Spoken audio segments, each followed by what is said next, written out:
Welcome back to ECE 320A. We only have 2 more classes together, other than if we do have a review session, and I'll sort of leave that up to you if that would be beneficial. But today and Thursday are the last times that we will meet as a class for this material, and the last 2 lectures are going to be dealing with filtering.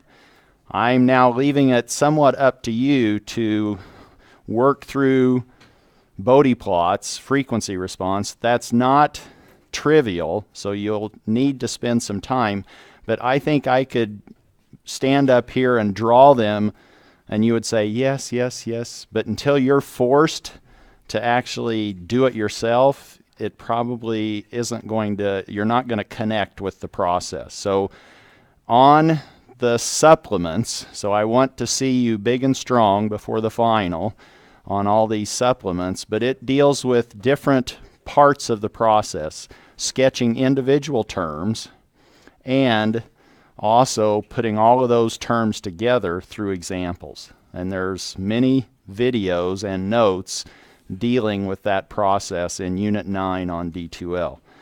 Homework number 9 is dealing with that, and it's different versus what you've had before on all the previous homework assignments. These now are self-generated questions, and it might say something like, what's the slope at high frequencies? And you're going, well, what's high? What's the slope of the magnitude? Well, high is all relative to the particular Bode plot, and it's basically, where do I quit changing? Beyond that frequency is high. If I say low frequencies, that's usually before you start changing. So it's like a constant or a constant slope. If nothing is breaking or changing before that, that's considered the low frequencies for that particular frequency response. So high and low, there's no absolute. It's all relative.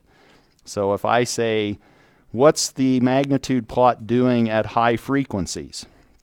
Now you can look and essentially start to say, oh, he's asking for, after all of the poles and zeros start contributing or have started contributing, what's going to be the result? And you'll say, oh, you're sloping at 60 dB per decade, or the phase is now at minus 270 degrees at high frequencies. And at low frequencies, if you don't have poles and zeros at the origin, you have a constant magnitude, and you're starting your phase either at 0 degrees or minus 180, depending on if the particular transfer function is positive or if it has a negative constant. And we'll actually get into one of those today when we start looking at what does this particular circuit do in terms of its frequency response. And now you can look at a transfer function and you can start to sketch its frequency response and say, oh, this is a low-pass filter, or oh, this is a high-pass filter. And that's what we're going to do today in the first part, is really just show you some passive examples. Passive doesn't mean you're up in a corner and passive means you don't have to energize the circuit to make it work. It's made up of R's, L's, and C's. Active is what we will also get into today, and that's where you have to energize the circuit with power supplies so that these op amps are actually functioning. Homework number 10 is due a week from today. This is Thursday. So homework 10 is due on reading day, and that's concerned with filters. And that's why we're talking about filters today and the next time that we meet. The final exam is 2 weeks from yesterday. It will be in this room, but it's on a Wednesday, not a Tuesday or a Thursday, and it's from 3:30 to 5:30. Today what I want to do is look at the different filter types that we can now immediately start to have in our possession by just putting some circuit elements together. And we'll do that for passive circuits, and we'll look at their, or just really plot, or not even plot, but just illustrate their frequency response. Then we'll get into active filters. We'll provide an example, and then we'll start talking about this process called scaling. How do you scale relative to frequency or magnitude? The frequency scaling says, oh, I know how to build this low-pass filter, and it has a cutoff frequency of 1 radian per second. Everything in the world operates with a cutoff frequency of 1 radian per second. No. So you have to scale it by frequency. Now maybe you want a low-pass filter that has a bandwidth of 600 hertz. Well, my filter that I know how to build has a pass band or a cutoff frequency of 1 radian per second. I guess Thart never told us how to design that. Well, if you frequency scale, you can now figure out how do you adjust the R's, L's, and C's parameter values to make it have a 600 hertz. And you need to make sure that I'm asking either for hertz or radians per second, because our nominal filter will probably have a bandwidth of 1 radian per second. So you'll have to make sure that your units provide you with the appropriate scaling factor. We'll look at some examples of that, or one example, and then hopefully everyone is hungry by the time we get to Butterworth. So we'll talk about Butterworth filters. And where else do you see Butterworth? You see Butterworth in the store, right? You're going down the aisle and you see Mrs. Butterworth, the syrup, right? So now anytime you go into the grocery store, you go, I need to go down the syrup aisle. And you'll run down the syrup aisle and you'll say, now, oh yes, Butterworth filters. What do you put syrup on? Pancakes. And pancakes are what? Flat. Flat as a pancake. You've heard that. Well, Butterworth filters are maximally flat. That means they have a flat behavior in the pass band. So if somebody says, I don't know, we talked about Butterworth filters, but I don't remember what their properties are. Well, now you know. You just have to go to the grocery store and say, oh yeah, Butterworth. Pancake, it's maximally flat. That means its passband behavior is flat. And we'll learn how to design more than just first order. We'll look at second order, third order, fourth order. And why do we want to do that? Because we may want more roll-off into the stop band or outside the pass band. And we may want it to be much sharper. Yes?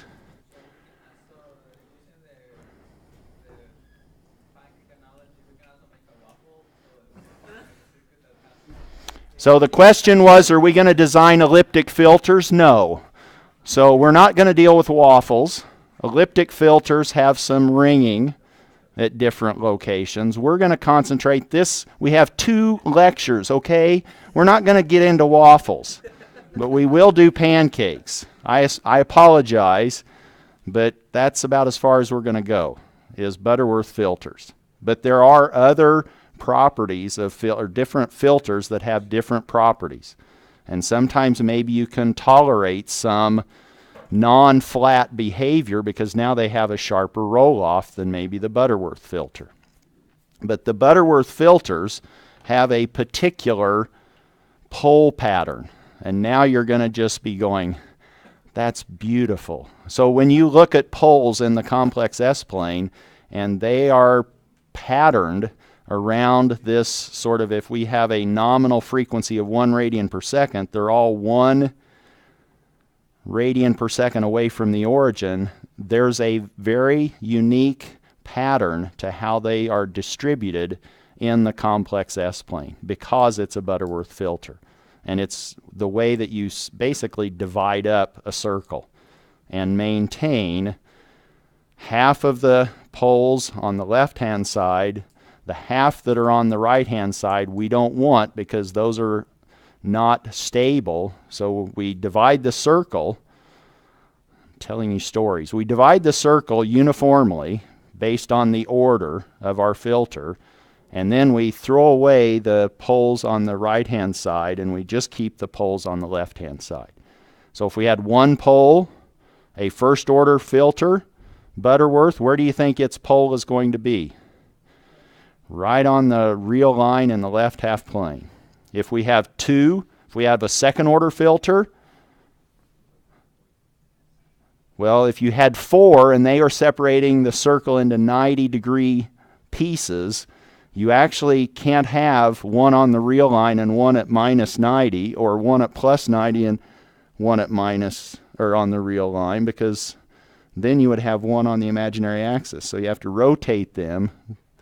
They have a 90-degree angle between them, but now they are 45 degrees plus or minus from the real line.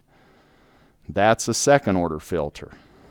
Third order, now you split your 360 into 6 pieces, chop it up, but now what do? You rotate one to where it's real, and now you have two that are away from that. And how far apart are they? 60 degrees. You now know how to design Butterworth filters. You know how to place those poles on the unit circle, or 1 radian per second away from the origin, and now you say, oh, I need to build a filter that has this particular pole pattern. Fourth order, now you just have these two, no real one. Fifth order, you still have a real. So every odd order filter, you have a real pole, and every even, you don't. But you still are distributing those around in a nice symmetrical pattern around the unit circle. You got me going. Filtering. Frequency response or Bode plots. What did you just see when you heard Bode plots or frequency response? What? Oh man, my lecture last time just didn't have any connection. Graphic equalizer? Come on! Number 5? Get in the game! Okay, we have 1 lecture remaining. Okay, so frequency response or Bode plot information is helpful in understanding the characteristics of filters. And what we want to do now is just quickly, this is a very quick overview of the 4 different frequency types. And you can see these, you can understand these. Low pass filter. If somebody says design a first order low pass filter, you're on it. You know exactly how to do that after this class. There it is. It's an RC circuit, and you can now find its transfer function. And its Bode plot, it's flat, and then it has a cutoff frequency or a break frequency. And where is that? Well, that's where the pole of this transfer function is. That's 1 over RC, and that's the pole of your low pass filter. And what do you want to do with these? Couple scenarios. Maybe you have noise on a signal and you want to get rid of that noise, and it's high frequency noise. Well, you low pass filter that measured signal, and now your signal is not as noisy when you want to measure it. You low pass filter it, now you measure it. Maybe you're wanting to do something digitally. So for that reason, you do not want high frequencies beyond where you're sampling, because if you don't filter them out, or if you don't reduce them, they will come back and appear as a low frequency waveform, and so they will alias, as they may have been way out there in frequency, but now they show up at 10 radians per second. And you're going, where did that come from? Well, you maybe didn't low pass filter or try to reduce it or attenuate that high frequency signal that was on your waveform before you sampled it. Anti-aliasing filters. That's low pass. High pass looks like what you would expect. You are passing high frequencies. That's what you want to do with a high pass. And now, what have you done? Well, inductors and capacitors are reciprocally, man, I don't know why. I think it's that chair that I kicked. It doesn't allow me to pronounce reciprocal anymore. But anyway, they're related as reciprocals, and we now have SL instead of 1 over SC. And you can derive the transfer function. That's a voltage divider, and you know how to do that. And why would you want to do this? Well, maybe there's a DC bias or offset, and you don't want to worry about that. So you just want to worry about the high frequency variation, so you high pass filter that, and you've eliminated that DC offset in your waveform.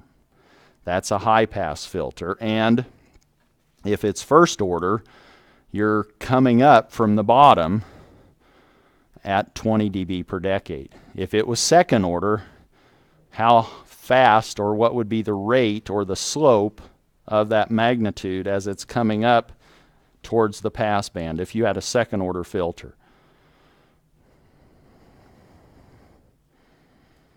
Each order gives you 20 dB per decade. So 2 times 20 gives you 40 dB. You'd be coming up. It would be a sharper transition from the stop band into the pass band. Third order, now you're coming up at 60 dB, even steeper in terms of your slope. Those are the kinds of thoughts that you need to be having when you're talking about filters. Bandpass filter. Now we are passing a certain band of frequencies. You now have a high pass at the low end, you have a low pass at the high end, and that combination gives you a bandpass filter. And here you might be wanting to emphasize or pass signals between these two frequencies, and that now gives you possibly what you're trying to communicate or what you're trying to move from one point to another. Again, that's a bandpass filter. And what does that look like circuit-wise? Now we have a slightly modified RLC circuit. Now we have the R, the L, and the C, but you can, how hard is that? Again, that's a voltage divider. You have the impedance of the resistor over the impedance of all three. And then you can get that into a form where you have a ratio of polynomials in S. And that's going to have or possess this bandpass magnitude response. What does that mean? What is happening if you're coming up from the basement on the low frequency side? What must exist in your transfer function?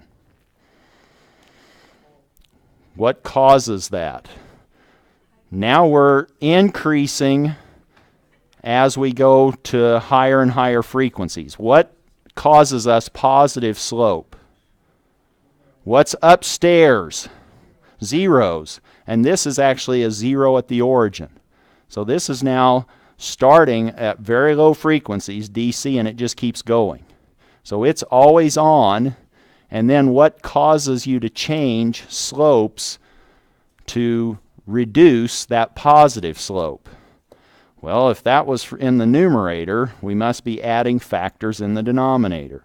So we have a pole at this first break, and now we're going even or level in our slope.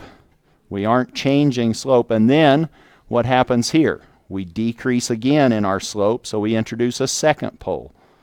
And how many energy storage devices do we have in that circuit?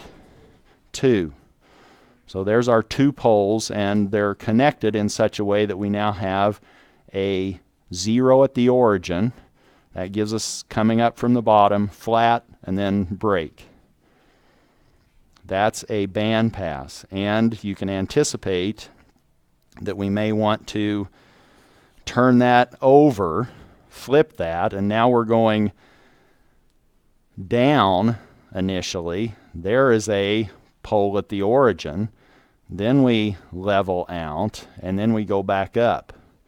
So that is just sort of and this structurally looks like it's just the reverse of what we had for the band pass. This is now a band reject, and maybe you don't want to be hearing this 60 hertz buzz that's all around us, and maybe your instrumentation is picking it up, so you put a notch filter into your circuit and it tries to notch out that 60 hertz noise or hum. And now you just get what you want in your output waveform.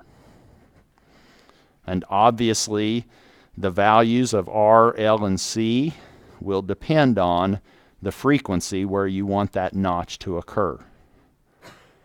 Likewise with the bandpass. And what we will learn is how to scale those. If somebody now designed this to have all your R's, L's, and C's equal to 1, for example, now you want to move that to where it has a particular location. Now maybe you do want it to have a reject centered at 60 hertz. And how do you scale those nominal values to get that behavior? Active filters. And this is a valid question. Why? So why do we want to worry about active filters? Well, if we can get rid of inductors, that's a good thing. Inductors are heavy and they're expensive. Maybe we can get rid of them. We may not fly them to Mars. Inductors, we may want something else. So now how do we design circuits to do what we want, frequency shape, without inductors? Well, now we have active filters that we can use. And the ones that we will focus on,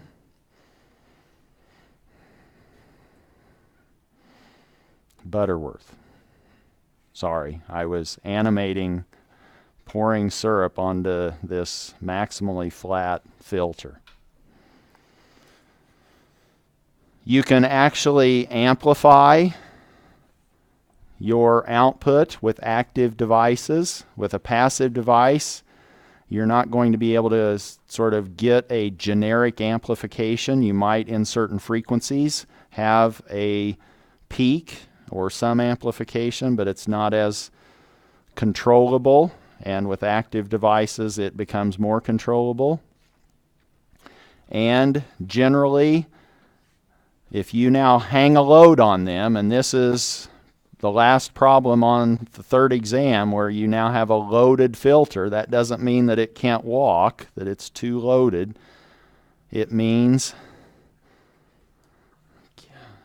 that it now has something else attached to it. The ideal was where you just had this RC circuit, and now somebody puts a load on it, which is we're representing as a resistor. Now we've modified the break frequency. Well, active filters aren't as sensitive to attaching loads to the output terminals on our active devices. Those are some of the benefits of active filters. Now you've, I hope, appreciated the fact that we need to play with active filters. That means you're going to have op amps. Now we have an op amp circuit, and this one, if you're working problems in the book, this one comes from problem 33, part C, in chapter 15. And this one, did you have something like this in 220?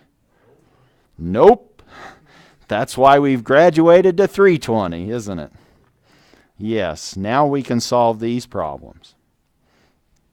And you can sort of anticipate how we're going to solve this based on what I've indicated or drawn on the diagram. We have a node here, which I'm calling node 1, and it has a potential V sub 1. And then we have another node, at the inverting terminal of our op-amp. So we have two nodes to analyze in order to find what? The transfer function between the input and the output. And if we're interested in a transfer function, we don't need to worry about initial conditions. We're just looking at the dynamics of this circuit. We want to know, how does this circuit actually shape signals that are injected at the input relative to how they're coming out at the output? What is this going to give us?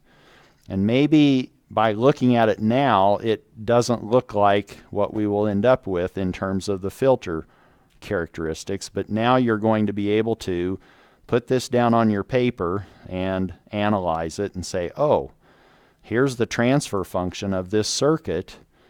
What does it do frequency response wise? How does it behave? If you can now sketch the Bode plot, you can say, oh, that shape looks like, and now I've given you 4 different shapes to think about: low pass, high pass, band pass, and band reject. Question? I don't have relevance to this, but for these types of problems, do we not care about the power rails? So the question was valid. On these types of problems, do we not care about the power rails?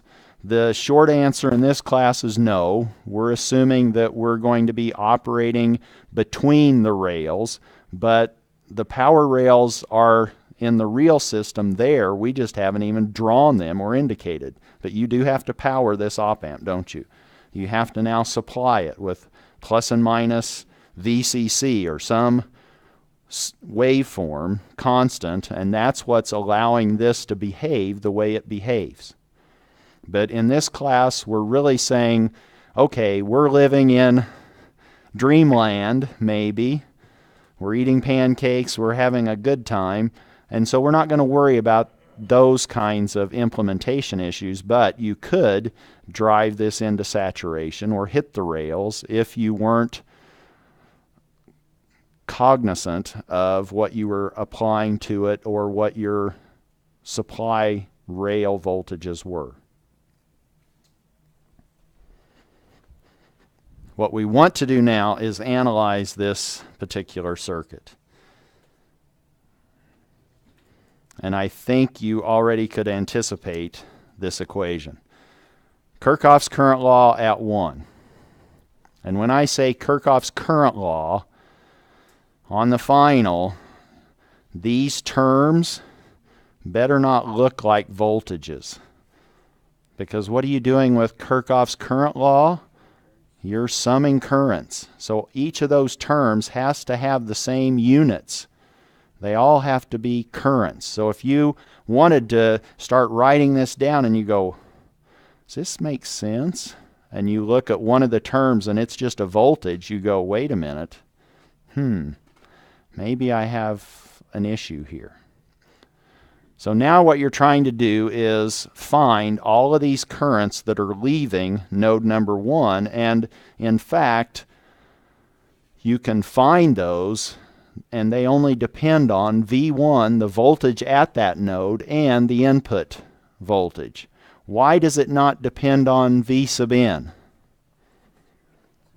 It does, technically, doesn't it? That current going horizontally from node 1 to the inverting terminal, the voltage drop is V sub 1 minus V sub n from left to right. But V sub n, because we're assuming this is, it has negative feedback, which is good, and we're operating in a linear range, we virtually have that inverting terminal grounded. So it's at 0. If we start at the leftmost term in that 4-term expression, this term is the current horizontally going left out of node number 1. It's V1 minus V sub I divided by that resistor R1. Ohm's law. This is not that hard. You just have to learn how to put everything together. And what are we doing? We're putting quite a few pieces together now at the end of the semester. So I don't want you to think that you didn't learn anything in this class. That hurts. And I talk about hearts in my other class. We have different shapes, and one of the shapes is a heart. You just hit my heart by saying I haven't learned a thing in this class. But we have now the ability to analyze this in the S domain. There's our first term. Where's this term coming from? The second term. Vertical or horizontal current? And it's going down, isn't it? It's the vertical current going down through R sub 2. That's Ohm's law, V1 over R2. That's a current. Plus, here's an impedance down below. And now those could be any of these two, couldn't they? But one is, let's say, going vertical. It's going vertical, has quite a vertical jump. It's now V1 minus Vn over 1 over SC. And the other one, horizontal, let's say that's the last one. That's V1 over 1 over SC. We have two terms that look identical in terms of their expression or functional form.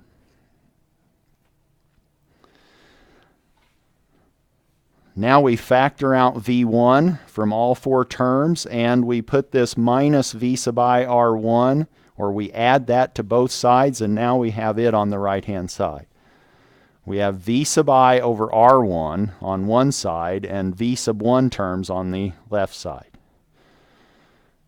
We have 1 over R1 plus 1 over R2 plus, we're flipping the SC in the denominator all the way upstairs, and we have two of those, 2 SC, because we had two currents that looked functionally exactly the same in that circuit.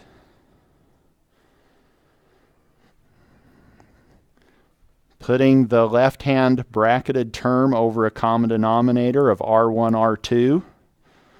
Now we have R2 plus R1 plus, well, we had a 2SC to begin with. We just put it over R1, R2 that didn't exist before, so now we have to scale it by R1, R2.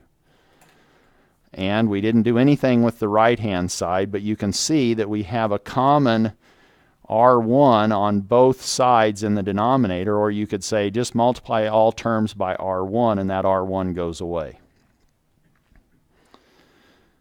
If we now treat V1 as an output, we want to divide by this bracketed term, both sides by that bracketed term. This R2 goes upstairs.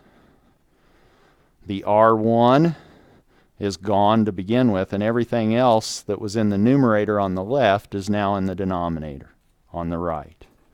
And we now have the output, V1, from this first subset of our circuit analysis. V1 is now related to the input voltage that we applied to that 2 capacitor, 2 resistor, op-amp active circuit. But that's not all that we had, is it? That's just V1. We really would like to know what's V sub I all the way over to V sub 0. And so far we found V sub I to here, V1. So now let's do a KCL at the inverting node, and that will now allow us to find an equation that contains V sub 0 and V sub 1. And then we can put them together and have the transfer function that we want.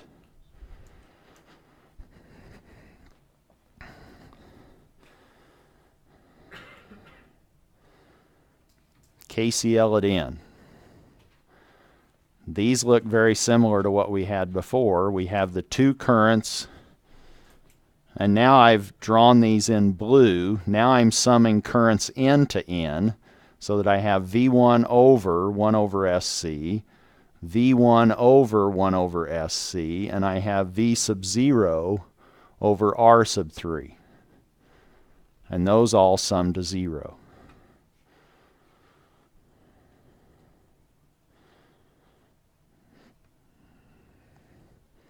Again, we have two that look the same. That gives us 2SC. And if we push things onto opposite sides of the equality, we, let's say, subtract 2SC V1 from both sides and then multiply everything by R sub 3, we now obtain a relationship between the output voltage of that active filter and that internal node voltage V sub 1. Again, these individual steps are not that difficult to work through. It's just learning how to put them all together. But now we had an equation for V1 in terms of V sub 0. We can use that to get rid of V sub 1 and end up with one equation in terms of V sub I and V sub 0.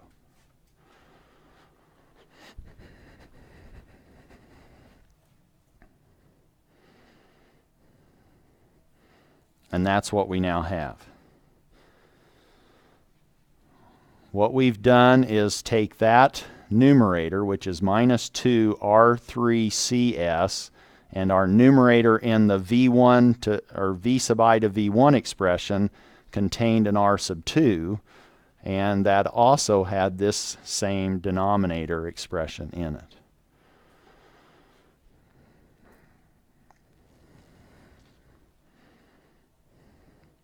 Suppose now we just simplify our analysis and say, let's just make all of our resistors 1 ohm. Notice I put some units on it this time. So I now have 1 ohm and I have a C of 1 farad. And a lot of this collapses down. I now have a minus 2S in the numerator. I have a 1 plus 1. This is really challenging math, isn't it? So now I have 2 plus this R1, R2C product is 1. I have 2 times S. I have a lot of 2's floating around. I had a 2 upstairs and I had a 2 in each term downstairs. So let's put all that together. What did I just have? I had a minus 2S upstairs, and I had a 2 plus 2S downstairs. Why keep those 2's around?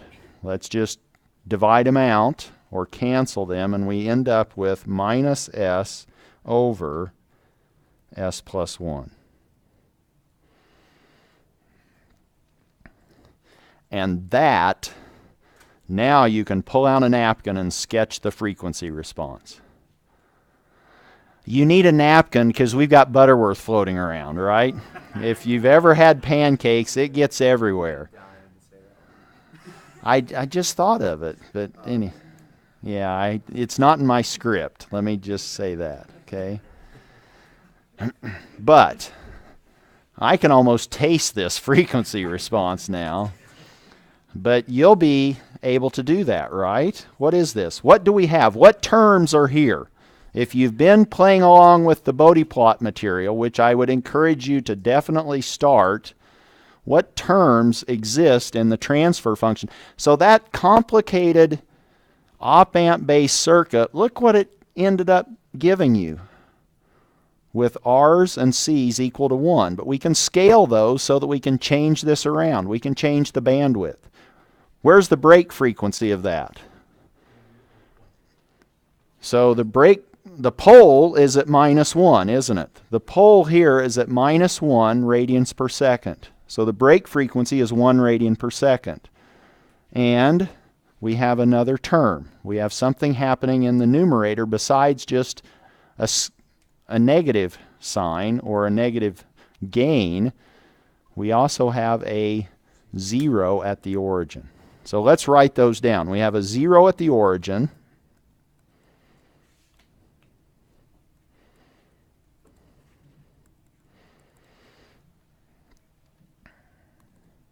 That's this S equal to 0, or S equal to 0 will cause that transfer function to vanish. And then you just told me we have a pole at S equal minus 1 radian per second. So our transfer function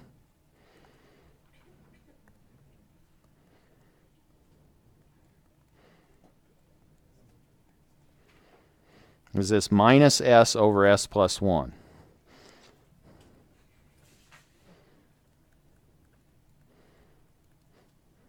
Can we sketch the Bode plot?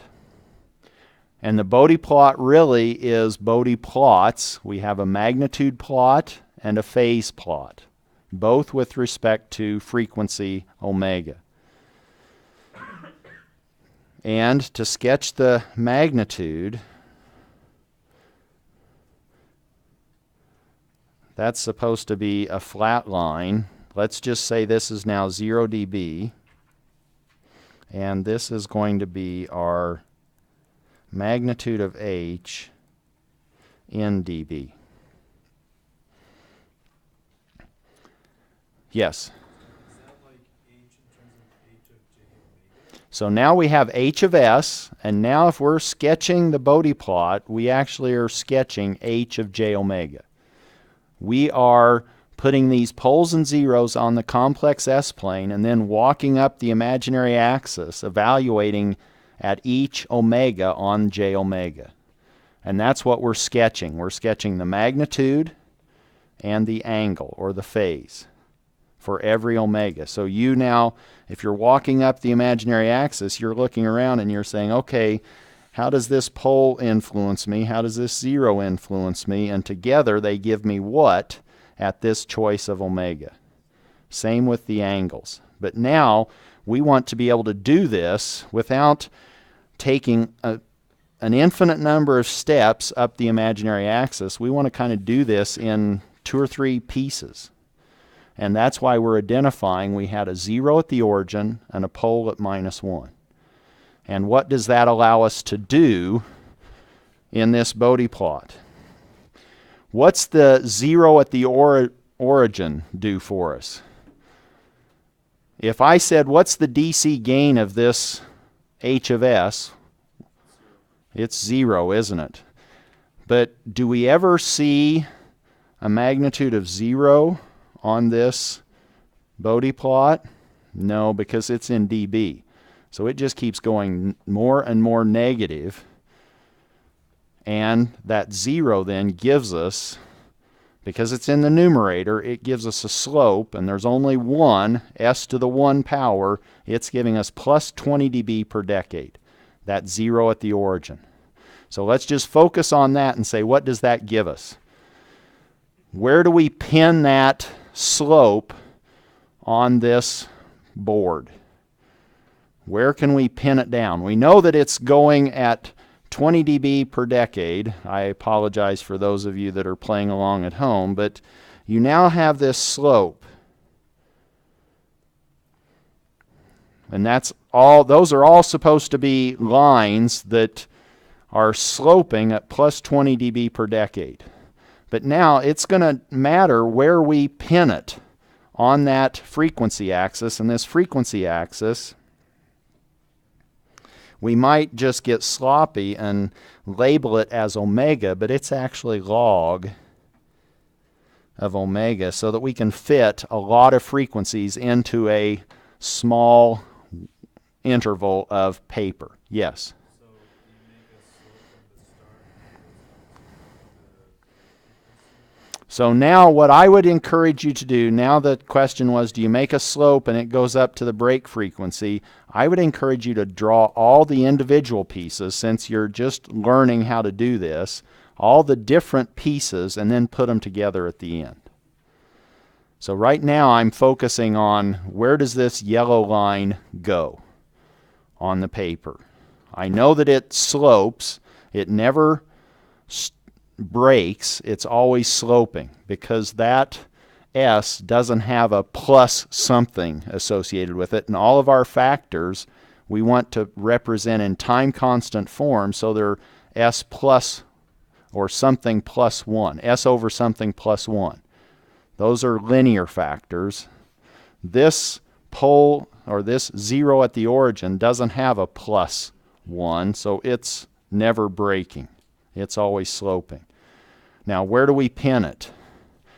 Well, if you looked at log of S, which really is log of j omega, the log of the magnitude of j omega, j forget that. It has a magnitude of 1. So now it's log of omega.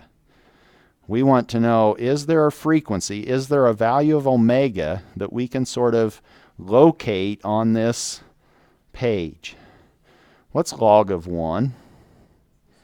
0.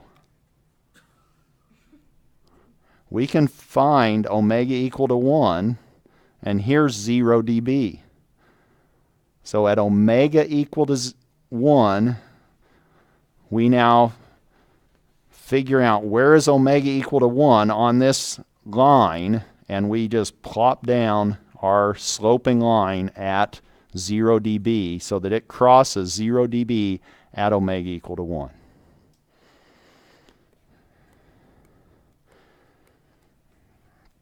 So what I want to do is, typically you will just have so many cycles of log paper. Let's say that this is now 10 to the minus 1, this is 10 to the minus 2, this is 10 to the 0. There's 1, and there's 10. And what did I just say? I said that I'm now going to pin that sloping line such that it crosses 0 dB at 1. And what its slope is 20 dB per decade. So what's its value at 1 decade before 1, at 0.1? And I'm giving it away. I shouldn't be. Where is it located? Over here. It's changing at 20 dB per decade. It's going up. It goes up from here. So where are we at 10? Went up 20 dB per decade. We've moved over a decade.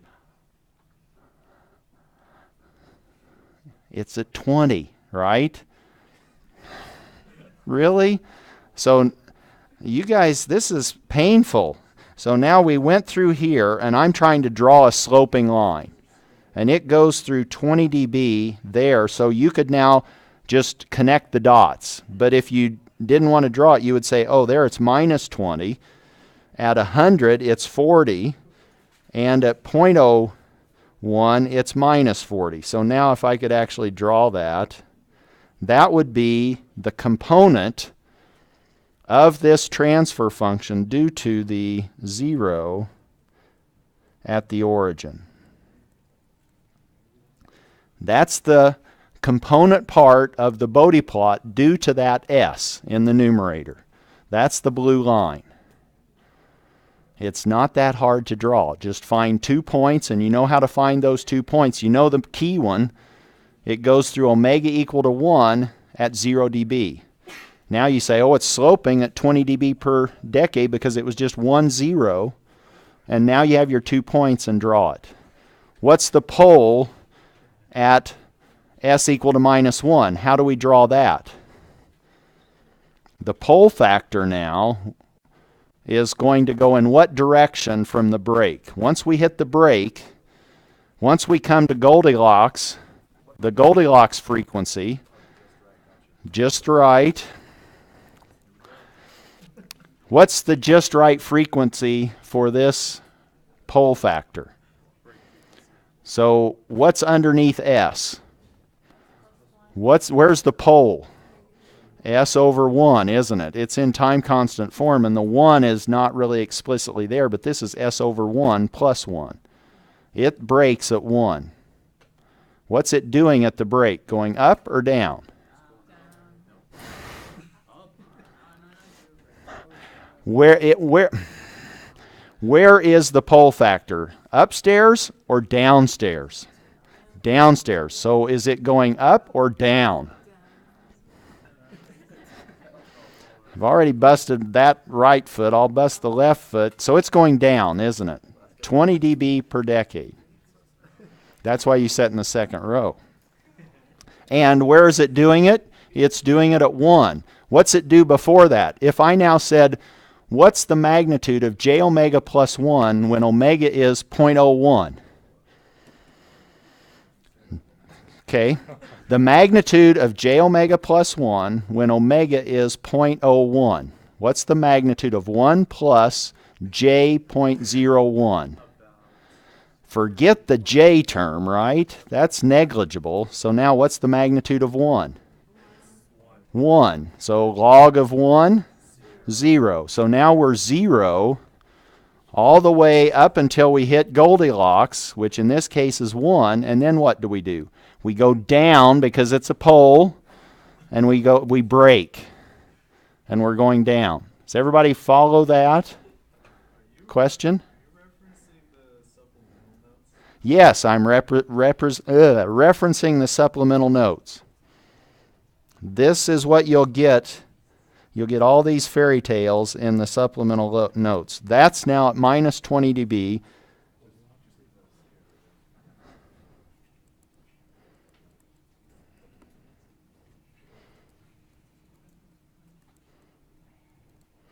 This was going up at plus 20 dB per decade. Now we simply combine all of these pieces. We add 0 to minus 40. And what do we have? Minus 40. We add 0 to minus 20. What do we have? Minus 20. Right here, we combine 0 and 0. 0. Now we combine, let's go all the way out here. We combine plus 20 and minus 20.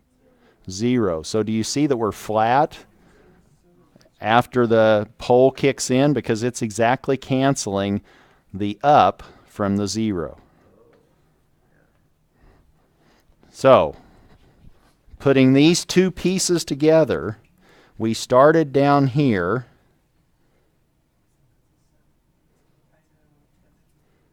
And then they both act at the same time. And that's not signed. That's just trying to emphasize when you see this printed, you're going to go, well, I don't even know what line is what. Well, the squiggle line is really a solid line, but that's the total magnitude. All of the green and the blue, those are our individual contributions. This is due to our pole factor. And the blue was our 0 factor. We add them up to get the red, and this is now the total magnitude. And if you sketched that in, and this particular point,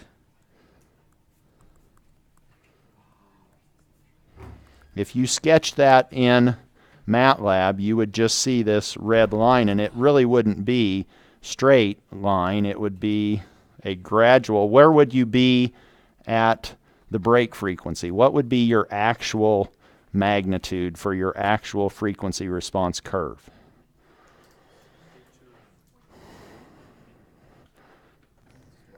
You're going to be at minus 3 dB.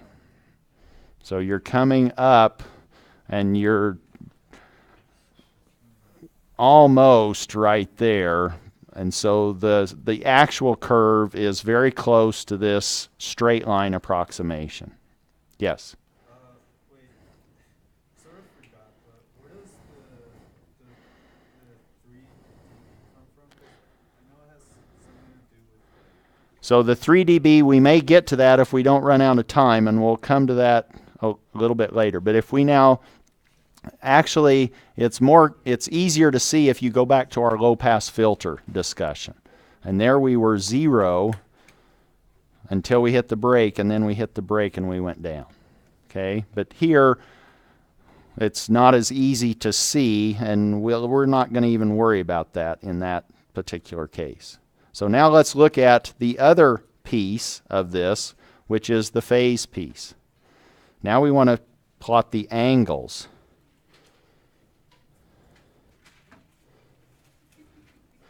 So there's log of omega, and let's say this is 0 dB. And we're now trying to sketch the phase of h of j omega. And if you were doing this, you might actually want to sort of have several guidelines.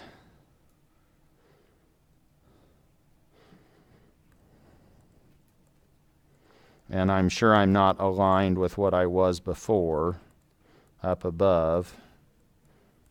But really you would want to be right in line with your 0.01, your 0.0, your 0.1, your 1, etc. with your axes.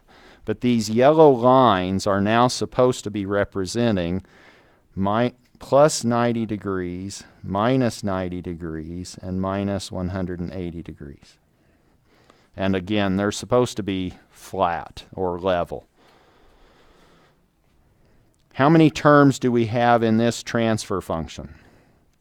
We're now trying to plot the angle or the phase of, now we have a negative sign. We have a negative number. But if this was a positive, we wouldn't have to really worry about sketching the constant. But here, in terms of its phase, we would definitely need to worry about the constant in the magnitude plot. Here our constant was 1 in terms of gain. But now we have a minus 1, and where did we say we want minus 1 to be in terms of its angle? It's now coming down, and it's now going 180, and it's negative 180.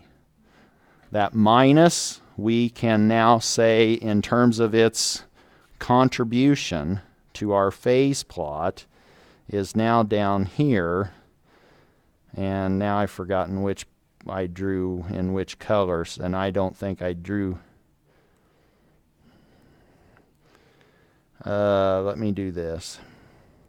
So now this is going to be, I didn't do the angle before, or I'm sorry, the phase before. So this is now the constant.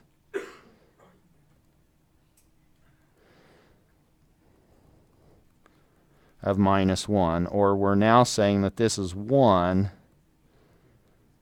at an angle of minus 180 degrees, and it's minus 1 for all frequencies.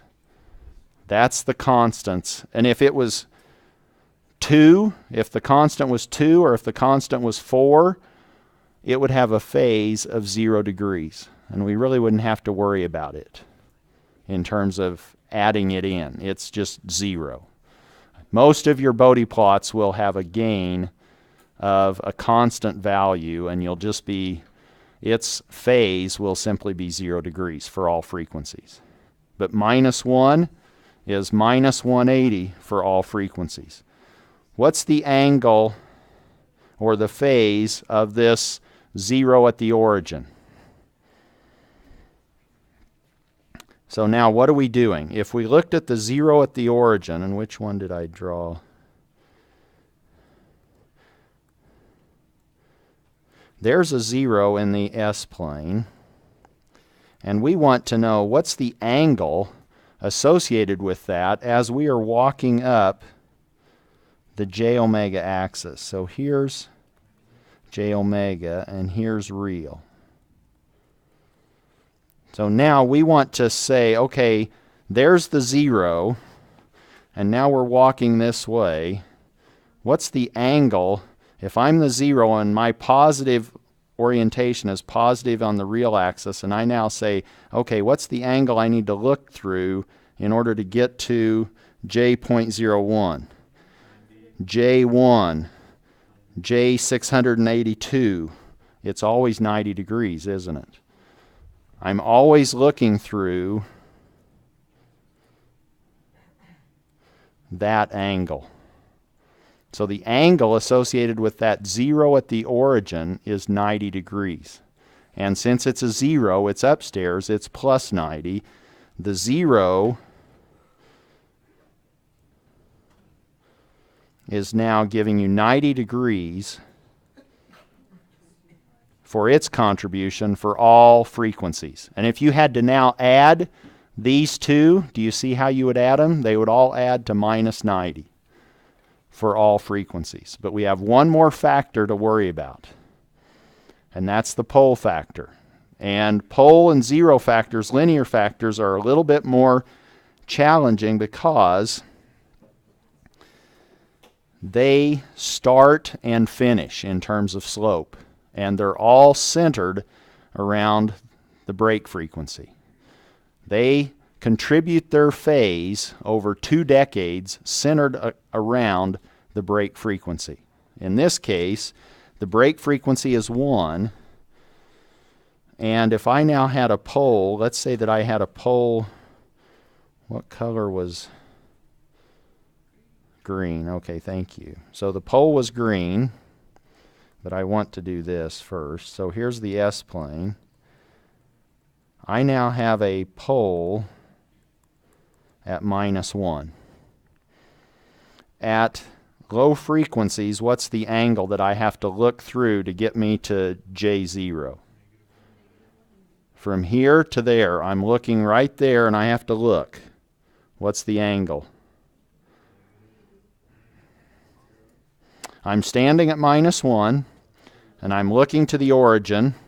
What angle? Did I have to move? What's the angle? 0, isn't it? So I start at 0, but now as you move up the frequency axis, do you see that my angle is increasing? And when I get to J1, what's my angle?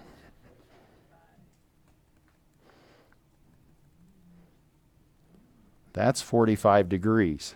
How big is that angle going to get?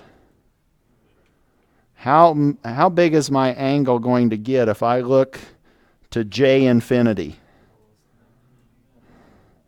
The biggest it's going to get is 90 degrees, isn't it? I start at 0 and I go to 90. And what are our sort of boundaries? Well, we say as long as you are a decade below 1, in this case, it would be 0.1, we're going to say that's 0. And when you get up to a decade beyond 1, which is 10, we're going to say, okay, you're basically at infinity. So we're saying that the transition in phase occurs in our straight line approximation over this 2-decade interval, 1 decade before the break, 1 decade after. So in this case, for our break of 1, we're saying, oh, at 0.1, we're going to start contributing phase.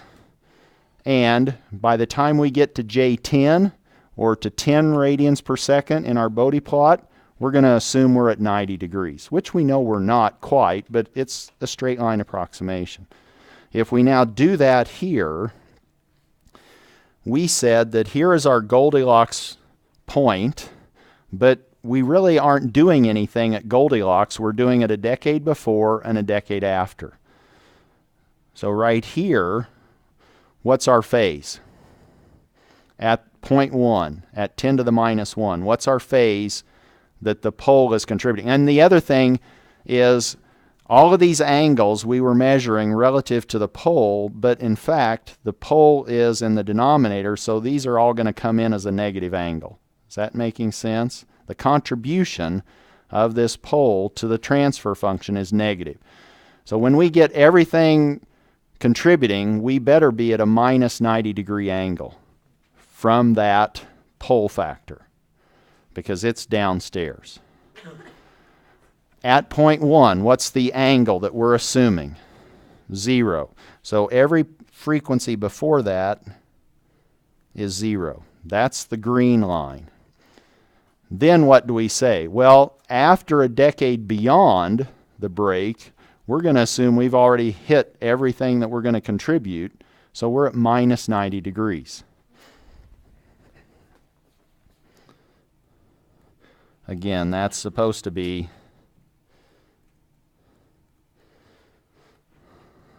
equivalent spacing.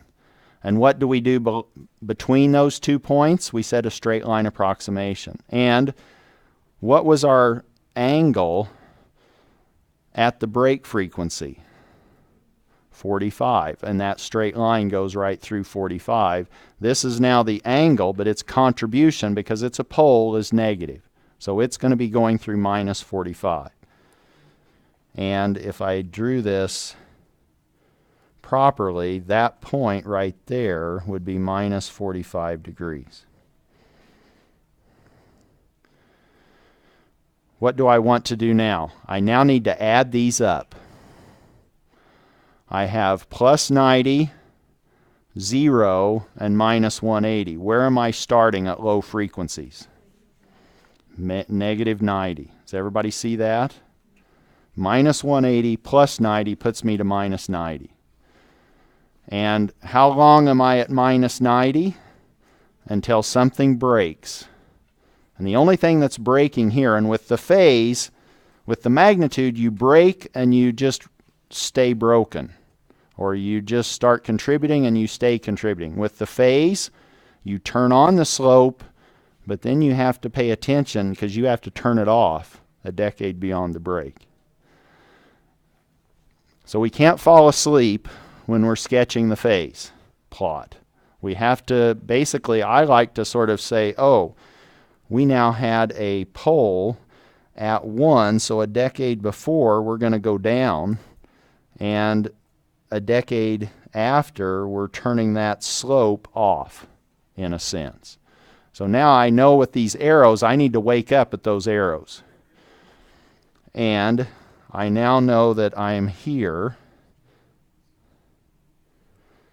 until I reach that break, and then what happens? Where will I eventually end up? I will end up at plus 90, minus 90, nothing, minus 180. Where am I going to end up with my phase? Minus 180. So now I'm at minus 90, and I'm eventually going to end up at minus 180, and that pole is contributing the same amount between those two. So this slope is minus 45 degrees per decade because I need it to contribute 90 degrees over a 2-decade interval. And this red that I'm now going to make a little wavy, but that's just so that you can tell what it is in the printout.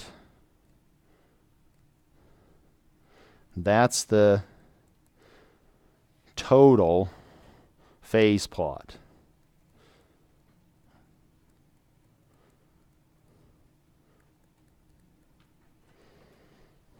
And now if somebody said, oh, I'm injecting a sinusoid at, let's say 100 radians per second. Can you tell them what the sinusoidal steady state behavior is going to be? Nope, that's honest. But now you have all the information that you need to do that. What's the phase going to be that the system contributes at 100 radians per second? It's going to be wherever this red curve is at 100 radians per second. So here's 100 radians per second. You look down at 100 radians per second and you say, oh, my phase is going to be minus 180 degrees. What does that mean? That really just means you've inverted the sinusoid. So at 100 radians per second, if you put in a sine wave of 100 radians per second into this circuit, and what is this circuit doing? Did we even say? What's the magnitude plot telling us this circuit is behaving like? Here's our frequency response of this circuit. If I gave that on a final as a multiple choice, and I said, what's the frequency response of this circuit? And you sketched this red wavy thing, dreaming of pancakes. What is it? Low pass, high pass, band reject. It's favoring high frequencies. This is a high pass filter, right? You're favoring high frequencies. So you've now sketched a high pass filter. Now, if we went over to 100 radians per second, what's the magnitude? So what's that mean? I inject a sinusoid, and I say, here's a sinusoid. It's 2 cosine 100t. That's my input. What's the output? We're scaling the magnitude by 0 dB, which is a multiple of 1 in an absolute sense. So we're not changing the amplitude magnitude, are we? We're going to have 2 coming out. And a high-pass filter, unless you scale the gain, you should get out what you put in if you're in the high frequency range. Is that making sense? But what do we know that the phase tells us? The phase curve. What was our phase at 100 radians per second? This blue highlighted line. Minus 180. So what have we done? Now we just flipped. So when you have a peak, I actually have a valley in the input. So now if the input was going up, down, the output's going down, up, but it's exactly the same. Same frequency, same amplitude, it's just 180 degrees out of phase. Sign change. So I get that the blue line is the 0, the purple line is the but what is the green again? What's the green line? I didn't label it. That's why you don't know. What is this? That was the pole at S equal to, that was the linear factor, pole factor, that was S plus 1. So it's S over 1 plus 1, where the over 1 was the pole location. So if I gave you S over 100 plus 1, you wouldn't have this particular sketch. You would just have to shift it to where? Well, the Goldilocks now is at 100, so you would start at 10 and finish at 1,000. That's all in words, but you can rewind and play that back, and hopefully I said the right thing. Then the purple is just like a maximum. The purple, what was the purple? What was the purple? That was due to the constant of minus 1. We incorporated the sign of our transfer function with this purple. If we neglected that, this is a high-pass filter, and what's it doing? Well, it looks like it passed high frequencies. And what could you now say? You could say, well, what if I put in a sinusoid at 0.1 radians per second? Now do you know how to tell the sinusoidal steady state result? You're now at 0.1. What's the magnitude? You're 20 dB down. So now, what's 20 dB in absolute terms? Well, it's minus 20. If you put minus 20 log K equal what? Equal minus 20, you'll see that K is equal to, actually I should say, 20 log of K equals minus 20. Solve for K, you'll end up with K being 0.1. So this is now 1/10 of what you put in. If we now put in 2 cosine of 0.1 t, you would say, oh, the magnitude is going to be 0.2. You've attenuated that sinusoid, haven't you? Because it's not high frequency relative to this filter. And what's its phase?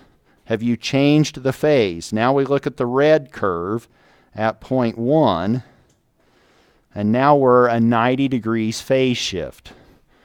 So we're halfway between a total inversion, so to speak, at 0.1 radians per second. But what was the main objective? The main objective wasn't really where it is in time, but what's its amplitude relative to its frequency. It's low frequency. This is a high-pass filter. We should be attenuating those low frequencies, and that's what we've done. We've reduced it by a factor of 0.1. Isn't this fun? Getting some serious looks. Now, I'm going to, I guess, I don't know. We'll see. But now what do we want to do? Does life revolve around 1 radian per second? Are we that boring? No, we are engineers. I agree. But you guys are much more exciting than I am. So, you have to work with something other than omega equal to 1, don't you? You might want a bandwidth of 100. You might want a bandwidth of 10,000.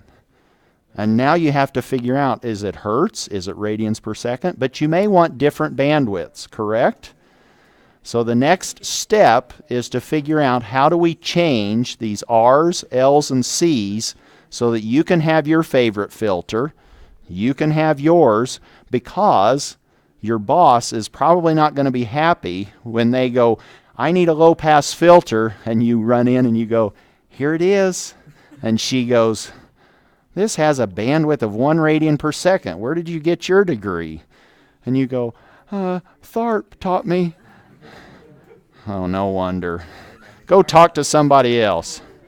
So now you'll be able to figure out how to change that to give you the right bandwidth by the frequency scaling and magnitude scaling that we'll talk about next. Enjoy your weekend. Maybe have some pancakes. Dream about Butterworth filters, and we'll pick up at that point next week.